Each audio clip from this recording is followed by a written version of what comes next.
Assalamualaikum warahmatullahi wabarakatuh. Saya Devin Sepia Melendra akan mempresentasikan hasil makalah dari kelompok 3, yaitu konsep aset liability manajemen perbankan syariah yang disusun oleh Anissa Rahima dan Devin Sepia Melendra.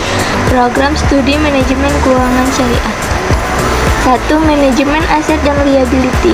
Aset dan liability management adalah suatu proses perencanaan, pengorganisasian, dan pengawasan melalui pengumpulan, proses analisa, laporan, dan menetapkan strategi terhadap aset dan liability guna mengeliminasi risiko. Antara lain risiko likuiditas, risiko suku bunga, risiko nilai tukar.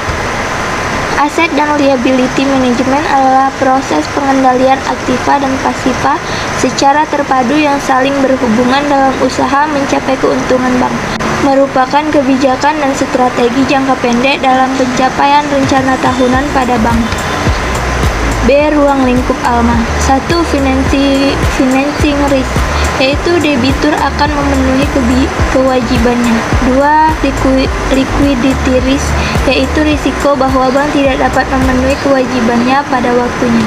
3. Freezing risk, yaitu risiko kerugian dengan akibat perubahan tingkat bagi hasil. 4.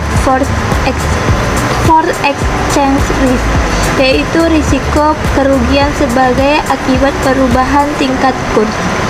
5. Gap risk, yaitu risiko kerugian dari ketidakseimbangan interest rate maturity karena adanya pergerakan tingkat bunga yang merugikan. 6. Contingent risk, yaitu risiko yang timbul sebagai akibat transaksi kontingent. C.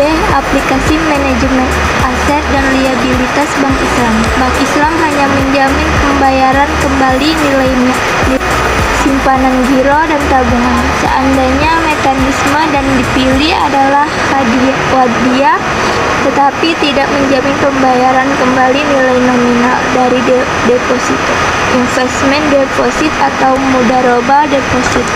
Bank syariah juga tidak menjamin keuntungan atas deposito. Mekanisme pengaturan realisasi pembagian keuntungan final dan deposito pada bank syariah bergantung pada performance dari bank. Sistem operasional bank syariah berdasarkan pada sistem equity di mana setiap modal mengandung risiko. Oleh karena itu, hubungan kerjasama antar bank syariah dan nasabahnya adalah berdasarkan prinsip bagi hasil dan risiko.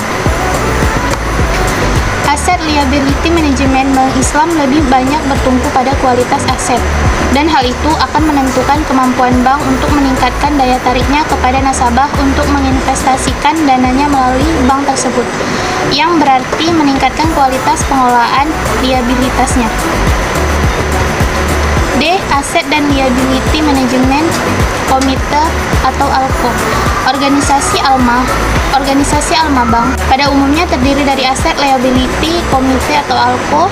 Dalam organisasi tersebut ditetapkan tanggung jawab ALCO, yaitu menetapkan tujuan, membuat keputusan ALMA, memantau kegiatan, dan menelaah hasil kebijakan ALMA. Sesuai dengan namanya, panitia atau tim ini melakukan kegiatan rutin dan mengadakan pertemuan yang juga diatur secara rutin. Misalnya sebulan sekali atau sebulan 2 kali. Sekian dari presentasi kami. Kesalahan datangnya dari kami, kebenaran datangnya dari Allah Subhanahu wa taala. Akhirul kalam, assalamualaikum warahmatullahi wabarakatuh.